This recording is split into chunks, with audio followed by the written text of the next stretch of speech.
Hello दोस्तों, नमस्कार। आइए, आज हम लोग बात करना शुरू करते हैं फाइनेंशियल फ्रीडम के रिगार्डिंग कि आचार्य चाणक्य ने क्या बताया है धन के लिए, संपत्ति के लिए, आय के लिए, उनका क्या सूत्र है, उस पे हम लोग डिस्कस करेंगे। ज़रूरी नहीं है कि फाइनेंशियल फ्रीडम के लिए हम लोग फ़ॉरेन की तरफ अपना मुँह उठा के देखें, बल्कि हमारे ही सनातन में ऐसे ऐसे कई सूत्र हैं जो कि हमें काफ़ी ज़्यादा बचपन से आज तक बताते आए हैं। बस फ़र्क इतना है कि हम उसको आज भी समझ के, मतलब नहीं बोलते हैं घर की मुर्गी दाल बराबर, तो वही चीज़ हम लोग अभी तक देखते आए हैं। तो यहाँ अभी हम कई सूत्रों का आपके सामने हवाला देंगे और उस पे हम चर्चा करेंगे। चलिए शुरू करते हैं।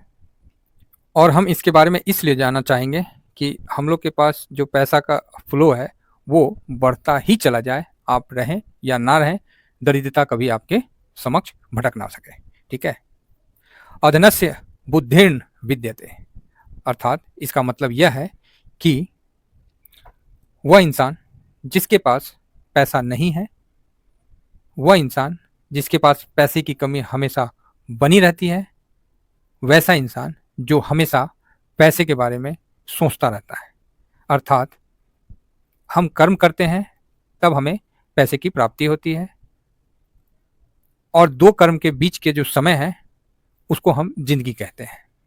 अर्थात आपके एक कर्म से दूसरे कर्म के बीच की जो समय होता है उसको हम जिंदगी कहते हैं। लेकिन जो इस प्रकार के व्यक्ति हैं वो उस समय में भी धन के बारे में सोच के अपनी गरीबता को और कंटिन्यू किए रहते हैं। तो आप बोलिएगा सर हम समझे ही नहीं। तो इसका देसी तरीका में हम आपको बताते हैं साधारण भाषा में कि दो कर्म के बीच की जो समय रहता है वही जिंदगी है। अर्थात आप सुबह में ऑफिस जाते हैं 9 से 5, 9 से 7, 9 से 8, जो भी आपका टाइमिंग है, चाहे सुबह में 6 से 2, जो भी आपका काम है कंपनी का, जैसा भी है, तो आज का तो काम खत्म कर लिया ना, अब तो कल आएगा ना। तो दो काम के बीच की जो समय है वही तो आपकी जिंदगी है। अब उस जिंदगी में भी आप खाली पैसे के बारे में सोचते रहिएगा, काम नहीं करिएगा। ठीक है। तो सबसे बड़ी बात यहाँ क्या कहा गया है आचार्य चाणक्य के माध्यम से कि आप कर्म करिएगा तभी आपको फल की मतलब प्राप्ति होगी, अन्यथा सोचने से कुछ नहीं होगा। इसीलिए हमारे ज्योतिष शास्त्रों में भी कहा गया है कि मतलब कुंडली तो हर कोई बना देता है किसी भी व्यक्ति का, लेकिन कर्म कहाँ से बना पाएगा, है ना। तो कर्म के लिए व्यक्ति को खुद उस पर डुइट करना पड़ता है, उस पर आगे बढ़ना पड़ता है, तभी वो चीज सफल होता है। और जो इस तरह के अर्थहीन व्यक्ति होते हैं वो जिंदगी के समय भी, जीने के समय भी फिर सोचते रहते हैं, काम भी नहीं करेंगे उस समय भी सोचेंगे पैसे के बारे में, और जब आपको रेस्ट करने का टाइम है उस समय भी पैसे के बारे में सोचेंगे, अगला दिन जब फिर काम पे जाना है उस समय भी पैसे के बारे में सोचेंगे। भाई कर्म नहीं करोगे तो कहाँ से आपको बुद्धि, कहाँ से आपका कर्म नहीं करोगे तो उस प्रकार का धन संपदा जो भी है बुद्धि आपके पास नहीं आएगी। ठीक है, चलिए आगे बढ़ते हैं। तो आगे बढ़ते हैं। हितमप्य धनस्य वाक्यम न शुनोति। ठीक है, इसका मतलब आप इस प्रकार समझिए। अभी क्या करिएगा, कुछ श्लोक है जो हाथ से ही हम लिख देते हैं। इस श्लोक का आपका मतलब जो है कि जिस व्यक्ति के पास पैसा, ठीक है, जिस व्यक्ति के पास पैसा नहीं है, आचार्य चाणक्य जी बोलते हैं कि जिस व्यक्ति के पास पैसा नहीं है, भाई साहब वो ना आपको कितना भी ज्ञान का बात बता देना, पैसे कमाने का ट्रिक बता देना, भरोसा नहीं होगा। क्यों? पर सही भी है ना, क्यों भरोसा होगा भाई? अगर किसी को पता है कि पैसे कैसे बनाया जाता है, पैसा कैसे बनाया जाता है, तो पहले भैया तुम खुद बना लो, बाद में लोगों को भरोसा हो ही जाएगा। तो लोगों का शक करना भी गलत नहीं है। तो इस वाक्य का यही तात्पर्य निकलता है कि जिस व्यक्ति के पास पैसा नहीं है उसका वो सच भी बताएगा ना, पैसे के रिगार्डिंग जो हकीकत भी बताएगा ना, तो भी लोग उस पर भरोसा नहीं करते हैं। क्यों नहीं करते हैं वो मैंने आपको बता दिया। जो इसके बाद का है तो इसमें आप देख रहे हैं कि अधना स्व भार्यायाप व मन्यते। यहाँ पर ही आप देखिएगा कि भार्या वर्ड लिखा हुआ है। तो भार्या वर्ड का मतलब क्या होता है, मैक्सिमम आदमी समझता है कि धर्मपत्नी। तो ठीक है, उनका वो भी समझना गलत नहीं है। एक्चुअली इसका मतलब फैक्ट ये है कि डिपेंडेंट, भार्या का मतलब यही आ जाता है कि डिपेंडेंस को, मतलब जिस पे जो व्यक्ति डिपेंड है तो वही, है ना, जो जिसके पास धन की कमी है, जिसके पास धन नहीं है, तो मतलब जैसे गार्जियन होता है तो उस पर मतलब डिपेंडेंट होता है, वही मेन वही कहने का मतलब है। तो मतलब जिस व्यक्ति के पास अगर धन नहीं है ना, तो जो उसके डिपेंडेंट है ना, मतलब डिपेंडेंट, तो वो भी उसको ताना कसते हैं। क्या करते हैं? उसको ताना मारते हैं। तो ये चीज आचार्य चाणक्य ने हमें धन के रिलेटेड यहाँ पर ही बताया है। देखिएगा, अगर संस्कृत में मेरे पढ़ने में कुछ ऊंच नीच हो जाता है तो इग्नोर करिएगा, ठीक है सर। तो चलिए आगे नेक्स्ट पॉइंट पे हम बढ़ते हैं। तो ये तो समझ गए कि जिस व्यक्ति के पास धन नहीं है और धन है, उसके जो स्वयं के जो डिपेंडेंट हैं, जो भाड़िया है, भाड़िया का ओनली फॉर वाइफ नहीं है, इसमें बच्चे उच्चे सब हो जाएंगे, और अगर वो अपने नहीं उसको कर पाता है तो वो भी ताना उस व्यक्ति को मारते हैं। तो ये सात्विक सत्य है, तो इसको हम समझेंगे और धन को कैसे अपने पास इतना संग्रहित करें, इतना कमाए कि हम रहे ना रहे। हम लोग का मेन उद्देश्य यही है कि वो धन जो है वो हमेशा प्रवाह बना रहे। नेक्स्ट टॉपिक पे चलते हैं।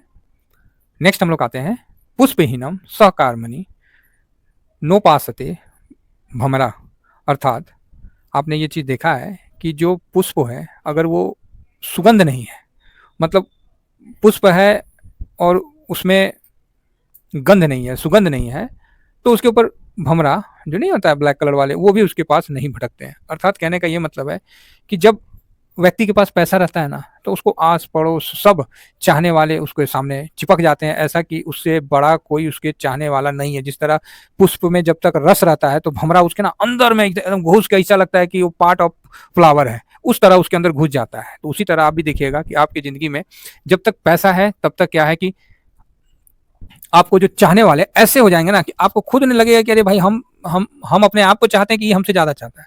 और जिस दिन आपके पास पैसा की कमी होने आरंभ हो जाएगी तो जो चाहने वाले थे ना वो आपसे उतना ही फास्ट निकल जाएंगे, दूर होते चले जाएंगे। फिर आप उनको बुलाओगे भी, उनसे पास भी जाना चाहोगे, वो आपसे धीमा धीमा दूर हो जाएंगे। तो ये फैक्ट है दोस्तों।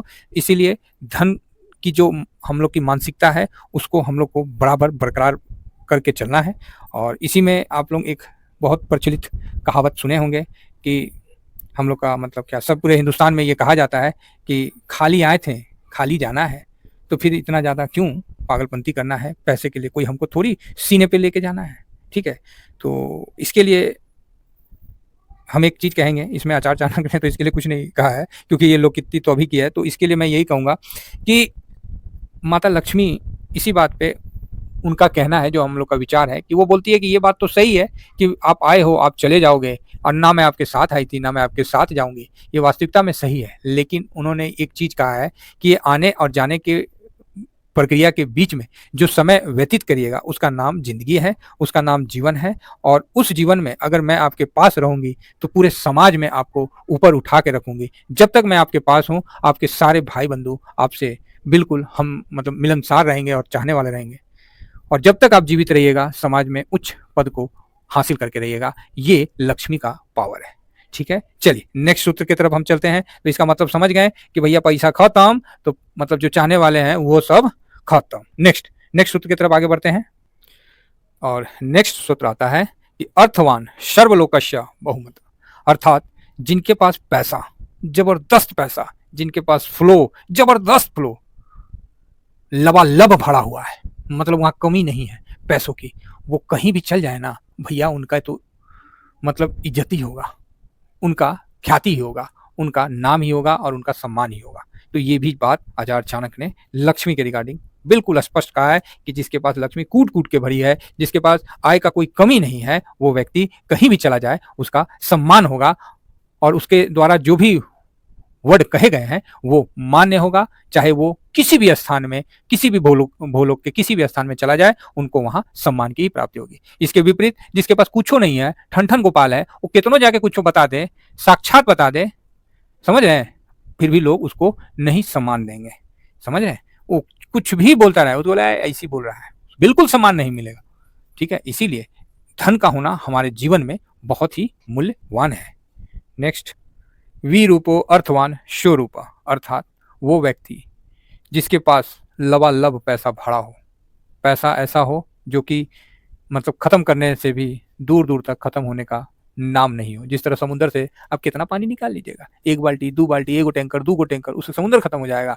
तो उस टाइप का पैसा अगर जिस व्यक्ति के पास हो, वो भाई साहब कुरूप भी है ना तो भी उसको बहुत ही ज्यादा सम्मान के साथ माना जाता है। इसीलिए आप देखे होंगे कई शॉर्ट्स भी आता है जिसमें एकदम मतलब भुजंग टाइप का रहता है लड़का, लेकिन उसको लड़की कितना बढ़िया शादीशुदा मिलता है, कई शॉर्ट्स में भी देखे होंगे। तो वही चीज है कि आपके पास पैसा है ना, तो आप कितने भी कुरूप हो ना, कोई मतलब नहीं है, कहीं मतलब नहीं है, समझे। आप रूपवान से लाख गुना ज्यादा बेटर हो। आप मोटे हो, पतले हो, आपके सर पे बाल हो, शरीर का रंग काला हो, आप टेढ़े हो, मेढ़े हो, कोई मतलब नहीं है। ठीक है, तो ये चीज धन की प्रचुरता से आप प्राप्त कर सकते हैं। और इसी में कहा गया है कि अकुलीनो अपि धनवान कुलीन विशिष्टा, मतलब आपके पास पैसा है ना सर, तो आपका क्या कुल है, क्या धर्म है, क्या जात है, कोई मायने नहीं रखा है। आप बिना कुल के भी कुलवान हो जाओगे, समझे। और ये आज से नहीं है, शुरू से है। ठीक है, शुरू से इस चीज को मानता है कि जिसके पास धन है ना, उनके लिए कुल उल सब मतलब मायने, कोई मायने ही नहीं है, सब मतलब ठीक है, वो लोग के पास, समझ गए। तो इतना बड़ा धन का भैया पावर है। कौन चीज? धन का, संपत्ति का। जिसको आदमी बोलता है कि धन क्या है, पैसा क्या है, वो तो हाथ का मैल है, बोलता है कि नहीं बोलता है। तो भैया ये मैलवा हमको दे दीजिए, हम झोली डाल के रखेंगे कि दे दो हमको मैल। तो यही चीज है कि जिसके पास पैसा है, संपत्ति है, उसके लिए कोई कुल धर्म जात सब बराबर, समझे। उसके लिए पैसा ही अपना धर्म है, अपना वो है। चलिए नेक्स्ट बढ़ते हैं। नेक्स्ट आ गया अमर वदत जात मार्जित, अर्थात इसका मतलब ये समझिए कि आप पैसा कमाइए, ऐसा पैसा कमाइए कि कभी आप खत्म ही नहीं हो पाइएगा। मतलब आप इतना सुमार रहिए अपने काम में, इतना एक्टिव रहिए, इतना लगन के साथ करिए कि ऐसे लगे ना कि एक तरफ ना यमराज आ गया है और आपका ना बाल पकड़ के खींच रहा है, लेकिन आपका काम करने की जो एक लगन है, एक जो चेतना है, वो खत्म नहीं हो रही है। इतना पैसा बनाइए साहब कि आपके ना रहने के बावजूद भी वो पैसा कभी खत्म ना हो, और ऐसे बनाइए कि कल आपका हो ही ना हो। तो इसका अर्थ यही निकल के आता है। अब यहां हम कुछ डिस्कस करेंगे। इसमें हम एक चीज और बताएंगे कि देखिए साहब, पैसा बनाना बहुत नामुमकिन नहीं है, ठीक है। और लगन से बनाया जाए तो जो आचार्य चाणक्य ने आपको बताया है, जो सूत्रों के माध्यम से हमारे ग्रंथों में लिखा हुआ है, तो ये कहीं ना कहीं बिल्कुल सत्य है। आप ये समझिए कि अधूरा ज्ञान भी आपके लिए बहुत बड़ा संकट का कारण हो सकता है। तो आप बोलिएगा सर समझे नहीं इस बीच में, ये क्या मतलब है? इस बीच का ये मतलब है कि देखिए, अगर आपको पैसा बनाना है तो क्या नौकरी में पैसा बन जाएगा? तो आपका जवाब रहेगा नहीं, लेकिन ऐसा गलत है। नौकरी में भी पैसा बनता है, लेकिन समय के अनुसार आपका इंक्रीमेंट बढ़ता है, आपका तनख्वाह बढ़ता है। जो लोग 2003-4 में या 2000 के समय जब नौकरी करते थे, सरकारी नौकरी, तो उनकी तनख्वाह 5000 10,000 के मध्य में हुआ करती थी, और आज उनकी तनख्वाह लाख रुपए, 1.25 लाख के है। तो ये समय के साथ आपको बढ़ता जाएगा। हाँ, ये अलग बात है कि उसमें इन्फ्लेशन बढ़ गया तो वहीं ढाक के 3 पाथी हो गए, तो वहीं बराबर ही हो गया, वो एक अलग मैटर है। लेकिन बिजनेस क्या है कि बिजनेस में क्या होता है कि 95% स्टार्टअप फेल हो जाते हैं। क्यों? क्योंकि उनको बिजनेस का कुछ पता ही नहीं है। बस अंदर में मन आया, हम बिजनेस कर लेंगे, हम ये कर लेंगे, हम वो कर लेंगे, तो हम बिजनेस कर लेते हैं। ठीक है, हमसे हो जाएगा बिजनेस, हम कर ना लेंगे। अब दीजिए ना, पिताजी से जबरदस्ती ले लेते हैं पैसा, इन्हें हमको दीजिए, हम कर लेंगे। आप काहे टेंशन ले रहे हैं? तो याद रखिए, आपको बिलटने से, आपको बर्बाद होने से कोई नहीं बचा सकता है। अगर आप उस किसी भी फील्ड में, आप बिजनेस में जा रहे हैं और उस फील्ड का आपको नॉलेज नहीं है, उसके बारे में आपको पता नहीं है, तो आप निश्चिंत मान के रखिए कि आप हारिएगा, और हारिएगा ही नहीं, साथ में अपना बहुत कुछ गंवा के आइएगा। ये बात स्पष्ट है। तो आप बोलिएगा सर नहीं समझ में आया। तो नहीं समझ में आया तो मैं अभिमन्यु का उदाहरण बताता हूँ। उसके पिता अर्जुन विश्व के सबसे अच्छे धनुधर के रूप में आते हैं, ठीक है, जिसके पास गांडिल वगैरह जैसे धनुष उनके पास था, धारी थे। उनके मामा श्री कृष्ण साक्षात भगवान थे, सुदर्शनधारी, साक्षात भगवान। फिर भी अपने भगने को और अपने बेटे को, दोनों में से कोई नहीं बचा पाया। क्लियर है? क्यों? यही चीज, ओवर कॉन्फिडेंस। तो इसीलिए आप ओवर कॉन्फिडेंस में होके कभी भी इस प्रकार की हरकत ना करिए, नहीं तो हमेशा स्मरण में रखिए कि एक का तो मामा ही भगवान था और बाप दुनिया का सबसे बड़ा धनुधर था, उसको भी चक्रव्यूह में नहीं छोड़ा गया। अब ये अलग बात है, उसने लड़ा, अपनी वीरता का परिचय दिया, तोड़ दिया, लेकिन 7वें में फंस गया, ये सब मानता हूं। लेकिन अंत में हुआ क्या? वीर गति को प्राप्त हो गया। तो हम लोग उस कंडीशन में नहीं है। हम लोग का ये उद्देश्य है कि आप किसी भी बिजनेस को जाइए, आप पहले उसको ज्वाइन करिए, उसमें कम से कम सर 2 साल का समय दीजिए। सर आप कुछ भी करिए, उसको 2 साल का समय दीजिए, और 2 साल तक अगर आप उस बिजनेस को लेके आगे बढ़ गए ना, आप तीसरा साल जो भी करते हैं छोड़ के उस बिजनेस में उतर जाइए, वो बिजनेस आपका हो जाएगा। ठीक है, क्योंकि 2 साल में उस बिजनेस में एक से एक धुरंधर आपके सामने निकल के आएंगे, और वो आपको हमेशा गिराने और परास्त करने का काम करेंगे। इस चीज से आप 2 साल निपट लीजिए, तीसरा साल आप जो नौकरी करते हैं आप छोड़ दीजिए, आप उस धंधा में चले जाइए, वो धंधा आपको नेक्स्ट लेवल तक खींच के लेके चला जाएगा। ठीक है, इसीलिए आचार्य चाणक्य का लास्ट श्लोक में बताता हूं, काफी इंपॉर्टेंट है और काफी काम का है। और हाँ, तो लास्ट में आचार्य चाणक्य ये बहुत अच्छा मतलब वर्ड मुझे लगा, विद्या धनम धनानाम। मतलब विद्या जो है वो संपत्तियों की संपत्ति मानी जाती है, क्योंकि जो विद्या है यही देखिए, हाँ मतलब यही हम लोग में शिष्टाचार है हमारी ग्रंथों में कि सब कुछ बताया गया, लेकिन वहाँ विद्या को सर्वोत्तम रखा गया। क्योंकि एक समय के लिए आपका धन चोरी हो सकता है, आपका पैसा चोरी हो सकता है, लेकिन विद्या जो है वो धनों की मतलब गुण संपत्ति है जो कि चोरी नहीं हो सकती। ठीक है, आपके पास जो ज्ञान है वो चोरी नहीं हो सकता है।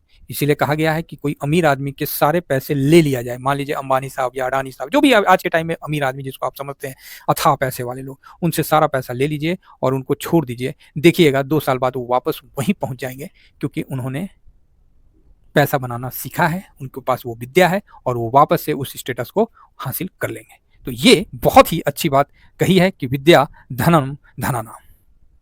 और मुझे इस पूरे में ये चीज़ जो मैंने आपको बताया कि विद्या का बहुत अच्छा लगा और मैं इससे पूर्णतः सहमत हूँ। अभी तक हम लोग जितना पढ़े सब धन के रिगार्डिंग बात हुई ना, लेकिन जो विद्या वाली बात हुई ना, ये बात सबसे अच्छा है कि बिना धन के बिना विद्या के धन भी नहीं टिक सकती। होने का तो हो ही जाता है, टिक नहीं सकता है।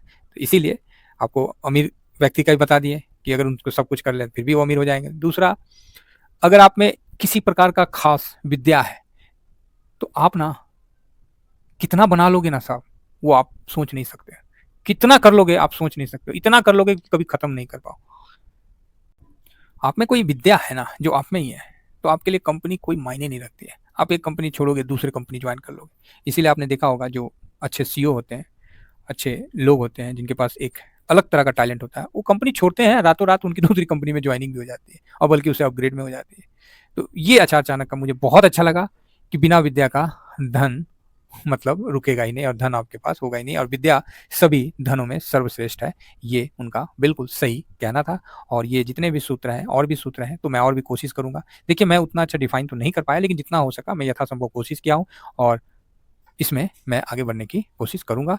तो हमें अपने जो समय है उसको बिल्कुल संभाल के सजेज के मतलब उसको एक मतलब सही तरीके से यूज़ करके आगे बढ़ना है और कर्म करते रहना है, क्योंकि कर्मण्येवाधिकारस्ते, बिना कर्म का आप सोचिएगा फल मिल जाए तो ये सब गलत है और ऐसा रियल लाइफ में नहीं होता है।